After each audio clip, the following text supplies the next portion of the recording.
Hello, and welcome to this week's episode of Medisodes, where we will be talking about pericarditis.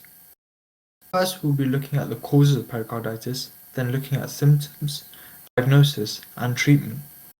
So let us start off by looking at what pericarditis is and the causes of pericarditis.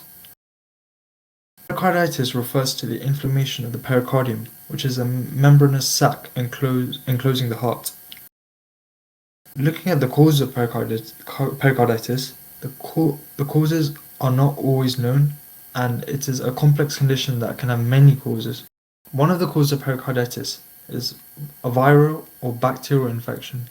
Some examples include influenza virus and HIV. And in terms of bacterial infections, it's Mycobacterium tuberculosis, which causes tuberculosis. And another cause of pericarditis can also be inflammation of the myocardium, which is the heart muscle, rubbing against the pericardium. Another cause of pericarditis is heart attack or heart surgery, which may trigger pericarditis or delayed pericarditis, which is Dressler syndrome, also known as post-myocardial infarction syndrome or post-cardiac injury syndrome. Another cause can be systemic inflammation disorders, which include lupus and rheumatoid arthritis. Trauma such as injury to your heart or chest can also result in pericarditis, and as a result of motor vehicle or other accidents may also trigger trauma. One other cause of pericarditis are other health conditions such as kidney failure, AIDS, and cancer. So now that we've looked at the causes of pericarditis, now let's move on to Shrey, who will be talking about the symptoms. So, pericarditis has two main symptoms: chest pain and a high temperature. And unfortunately, these are common to a range of complications and diseases. It's important to note that if you have sharp stabbing pain in your chest, or you feel much worse when you breathe in deeply or lie down, you should phone NHS 111. And if you have if the chest pain spreads to your arms, back, neck, jaw, or your chest becomes tight and heavy, or you're short of breath, you should phone 999, as these are signs of a heart attack. The symptoms of pericarditis are caused by the layers of the pericardium, which is the layer around the heart, rubbing against each other, and that causes irritation and chest pain. And usually the symptoms are mild and go away within a few. Usually the symptoms are mild and go away without treatment. And obviously, early diagnosis of pericarditis can help to alleviate any long-term complications, which I'll talk about later. So, pericarditis can be categorized based on the patterns of symptoms. So you can have acute pericarditis, which is where the symptoms begin suddenly, but they don't last for longer than 3 weeks. And sometimes it's difficult with acute pericarditis to distinguish it from a heart attack, which is why it's important to call NHS 111 or 999, depending on how severe the symptoms are. And also, it's likely you might have future episodes if you have acute pericarditis. Secondly, recurrent pericarditis lasts 4 to 6 weeks after an episode of acute pericarditis, and usually there are no symptoms in between. Next, incessant pericarditis, and this can last from 4 weeks to 3 months. It's usually continuous symptoms of chest pain and high temperature. Next, chronic constrictive pericarditis is it develops slowly, but it can last much longer, more than 3 months. If we look at the complications of pericarditis, there is pericardial effusion, which is when fluid builds up around the heart. There's chronic constrictive pericarditis, which is what we talked about earlier, and that leads to permanent thickening and scarring of the heart, of the walls of the heart, and it prevents proper filling and emptying of the heart. And this leads to other symptoms such as swelling of the legs and the abdomen and shortness of breath. Obviously, this is more serious. And finally, cardiac tamponade is a life-threatening complication. It's when there's too much fluid in the pericardium. And this excess fluid puts pressure on the heart, meaning it can't fill properly and less blood leaves the heart. This causes a dramatic drop in your blood pressure And this complication does require emergency treatment because obviously you need to make sure to get that blood pressure back up again to normal. Those are a few of the symptoms of pericarditis. Now on to Anupam, who's going to be talking about how pericarditis is diagnosed. So pericarditis, or as it's properly known, is an inflammatory pericardial syndrome with or without pericardial effusion, which essentially means that the pericardium is inflamed and there may or may not be fluid leakage. And this has a few key diagnostic markers. The first of which is evaluating the presence of risk factors. So, if the patient has had a recent viral infection, or if they have any of the matching symptoms that Shrey discussed, this lends the doctor towards the diagnosis of pericarditis. The doctor's first move will then to be using a stethoscope to auscultate or listen to a pericardial rub. So this is a very specific sound caused by the two layers of the pericardium rubbing against each other. It's a very superficial and scratchy or squeaking sound, best heard with the diaphragm of the stethoscope over the left sternal border with the patient leaning forwards. So by listening to the back, you can hear this rub quite clearly. It typically consists of three phases, which corresponds to the movement of the heart through its three phases of beating. However, it can sometimes only have two or one component. It can disappear as well at different times, especially in cases of acute pericarditis, not just because the person is healing, but also if the person is worsening. Because when there's increased pericardial fluid between the two layers, it can decrease the amount of rubbing and friction that's occurring. And so this makes it quite hard to determine whether the patient's improving or not. But needless to say, if you can hear a pericardial rub, in most instances, it does mean that the person has pericarditis. Other important tests include ECGs or echocardiograms. So, by using ultrasound waves to look at images of the heart, you can find a very distinct pattern for what the pericardium looks like and looking for build up inside the pericardium.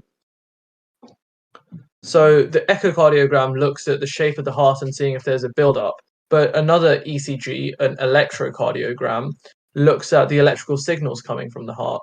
Now, this has a very distinctive pattern that is formed when there's pericarditis.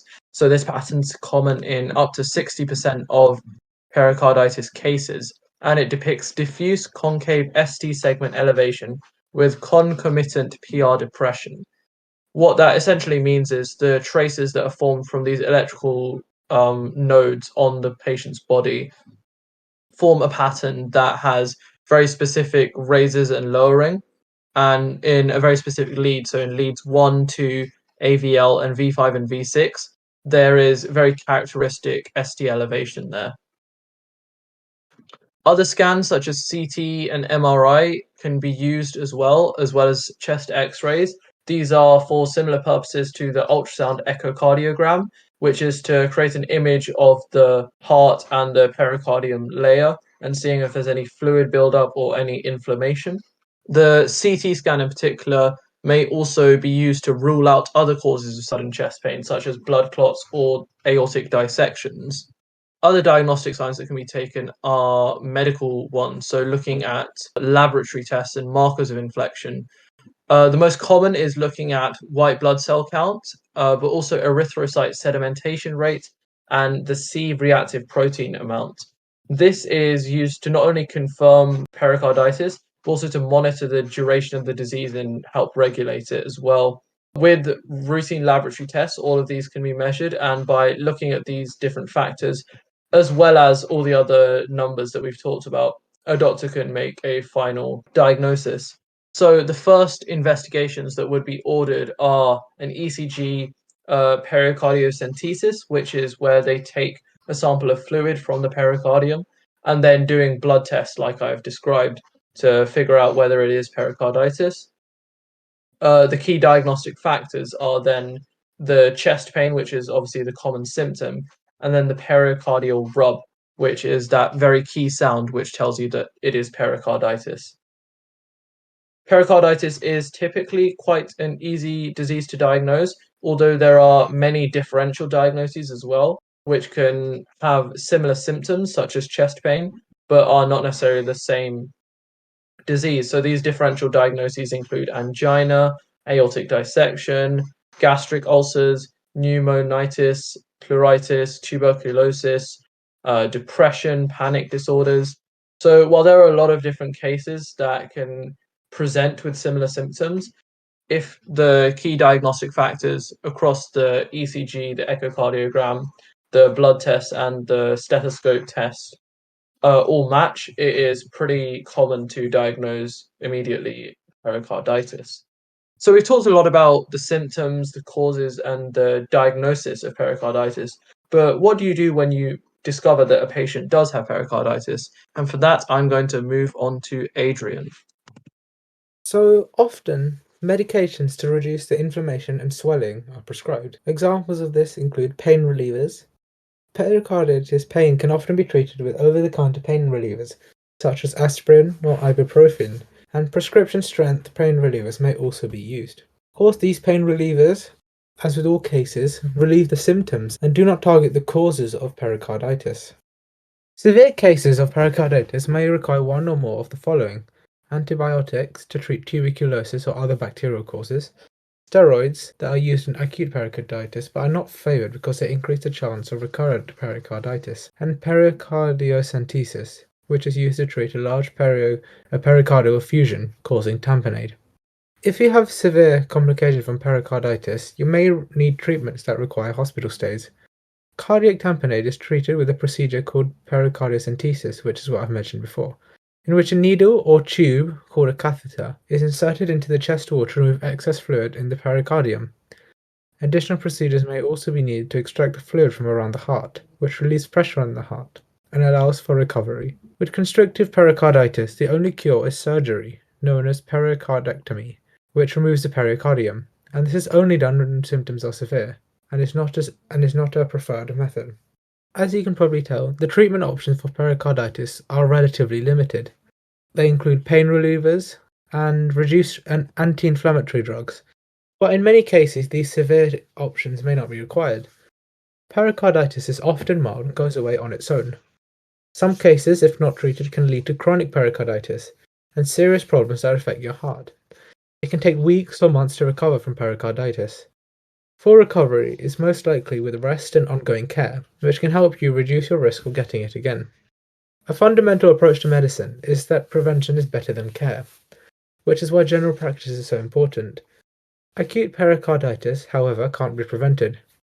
You and your doctor can take steps to reduce your chance of having another acute episode, complications of chronic pericarditis. And these steps include getting prompt treatment, learning to identify symptoms and progressing with them, and making sure to reduce your risk of getting it again as much as possible. We conclude the section on treatments and living with pericarditis. Relatively limited, but effective in what they do. Painkillers in reducing the pain, antibiotics to tackle the causes, and steroids in acute cases, as well as surgery to remove other causes. I'll now hand back to Surya. So that's it for this week's episode of Medisodes. Hopefully you've gained a good insight into pericarditis. Remember to like and subscribe to Medisodes for more weekly episodes.